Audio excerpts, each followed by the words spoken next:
नमस्ते जी।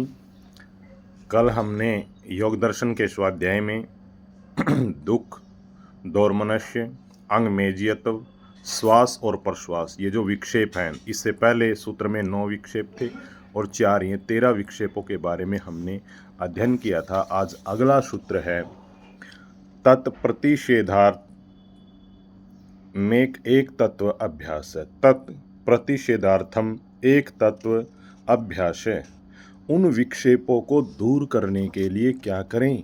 एक तत्व का अभ्यास करें। तत्प्रतिषेधार्थम, तत् माने उन किन, उनके विनाश के लिए। किन के विनाश के लिए? विक्षेपों के विनाश के लिए, अंतरायों के विनाश के लिए, योगाभ्यास के जो बाधक हैं, जो शत्रु हैं, उन योगाभ्यास के बाधकों के विनाश के लिए एक तत्व का अभ्यास करना चाहिए। एक तत्व अभ्यास है। अब महर्षि पतंजलि बता रहे हैं, उन्होंने योग के शत्रु बताए थे 13, 9 एक सूत्र में, 4 पिछले सूत्र में। 13 जो बाधक बताए थे, उनके विनाश के लिए एक तत्व का अभ्यास करना चाहिए। और एक तत्व शब्द का अर्थ यहाँ पर ईश्वर है। यहाँ एक तत्व तो और भी हैं, जैसे आकाश भी है, दिशा भी है, ये सब एक तत्व हैं। इनमें एक एक तत्व, परंतु इन बाधकों के विनाश करने का इन आकाश आदि में सामर्थ्य नहीं है। इसलिए एकत्व होते हुए भी वो अर्थ हम नहीं ले सकते। एकत्व तत्व का अर्थ ईश्वर लेंगे, क्योंकि ईश्वर एक तत्व है और इसमें, ईश्वर में उन बाधकों का विनाश करने का सामर्थ्य भी है। इसलिए यहाँ पर महर्षि पतंजलि जी के अनुसार एक तत्व का अर्थ बनेगा ईश्वर। तो ईश्वर का अभ्यास करें, ईश्वर का ध्यान करें, ईश्वर का चिंतन करें, ईश्वर का मनन करें, उसके ये सारे बाधक दूर हो जाएंगे, नष्ट हो जाएंगे। यहाँ तत्व शब्द के आगे एक लगाने का बहुत बड़ा महत्व है। पतंजलि महर्षि ने योग दर्शन में कोई भी शब्द व्यर्थ नहीं कहा, यहाँ एक एक शब्द महत्वपूर्ण है।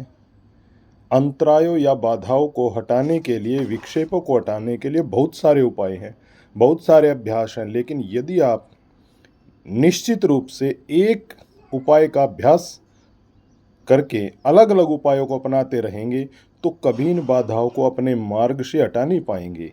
इसलिए महर्षि पतंजलि ने जोर देकर कहा, क्या कहा?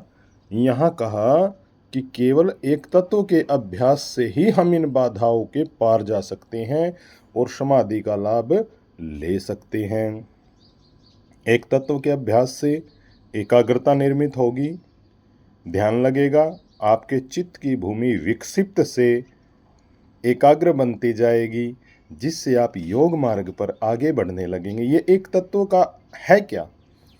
अर्थ भावना पूर्वक ओंकार का जप एक तत्व है। तस्य वाच्य प्रणव, प्रणव के रूप में, ओंकार के रूप में उसका जप करना, इसका निरंतर अखंडित, बिना बाधा के, बिना अखंड अभ्यास करना, ये साधक की एकाग्रता को प्राप्त होकर के सभी विक्षेपों का, सभी अंतरायों का, बाधाओं का, योगाभ्यास के शत्रुओं का विनाश कर देगा। ये अभ्यास मन को शांत करता है और चित्त में एक प्रकार की प्रसन्नता लाता है, जिससे साधक जो है, योगाभ्यासी जो है, योगी जो है, वो साधना के मार्ग पर आगे बढ़ जाता है। और इससे भी आगे जब हम बढ़ते हैं, शास्त्रों का अध्ययन करते हैं, तो उसमें हमें, कुछ लोगों की मान्यता है कि सूत्र में एक तत्व से किसी स्थूल पदार्थ का ग्रहण करना चाहिए और उस स्थूल पदार्थ की उपासना से व्याधि आदि जो विघ्न हैं और जो ये उपविघ्न हैं, दुख, दोर्मनस्य, श्वास, प्रश्वास, अंगमेजियत्वादि, इनमें ये दूर हो जाते हैं। वास्तव में मान्यता ठीक नहीं है। प्रथम कारण है कि व्यास भाष्य में ये बात कही गई है कि इस अगले सूत्र के द्वारा अभ्यास को उपसंहार किया जाता है। यहाँ उपक्रम ईश्वर का प्रणिधान का है, तो उपसंहार में एक तत्व से ईश्वर का ग्रहण करना ही उचित है, किसी स्थूल पदार्थ का नहीं। अनेकों कारण हमारे हैं। दूसरा ये हो सकता है कि मीमांसा दर्शन में किसी वाक्य का अर्थ करने में श्रुति आदि 6 कारण माने जाते हैं, उनमें से एक प्रकरण है और प्रकरण के आधार पर यहाँ ईश्वर का ग्रहण करना उचित है। तीसरा कारण, विशेष प्रयोजन की सिद्धि के लिए किसी शब्द का बार बार आवर्तन किया जाता है। जैसे योग दर्शनकार ने ईश्वर प्रणिधान का उल्लेख अनेक बार किया है, इससे पुनरुक्ति दोष नहीं आता। और भी कारण होते हैं, व्याधि और जो विघ्न और उपविघ्न, किसी स्थूल पदार्थ की उपासना से दूर कभी नहीं हो सकते। स्वामी दयानंद सरस्वती जी महाराज की ऋग्वेदादि भाष्य भूमिका में लिखा है, और उनको छुड़ाने का उपाय यही है, तत्प्रतिषेधार्थम। ये जो है, जो केवल एक अद्वितीय ब्रह्म तत्व है, उसी में प्रेम और सर्वदा उसी की आज्ञा पालन करने में जो पुरुषार्थ करना है, वही उन विघ्नों को पार करा सकता है, उन बाधाओं को, उन अंतरायों से पार करा सकता है, और वज्र रूप शस्त्र है, अन्य कोई नहीं। इसलिए सब मनुष्यों को अच्छी प्रकार से प्रेम भाव से परमेश्वर के उपासना योग में नित्य पुरुषार्थ करना चाहिए, जिससे वे सब विघ्न, सब बाधाएं दूर हो जाएं। वास्तविकता तो यह तीन अनादि पदार्थ, ईश्वर, जीव और प्रकृति। ईश्वर साध्य है, जीव साधक है, और प्रकृति साधन है। चित्त प्रकृति से बना हुआ है, जो लंबे काल पर्यंत रहता है, क्षणिक नहीं। जीवात्मा का वह साधन है।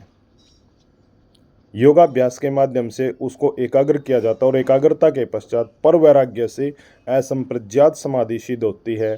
उससे ईश्वर साक्षात्कार और मोक्ष की प्राप्ति होने पर मनुष्य कृतकृत्य हो जाता है, और यह चित्त को क्षणिक न मानने पर ही संभव है। अतः यही मान्यता हमारी ठीक है। नमस्ते जी, धन्यवाद। आपसे भी निवेदन है कि योग दर्शन का स्वाध्याय अवश्य किया करें जी। नमस्ते जी।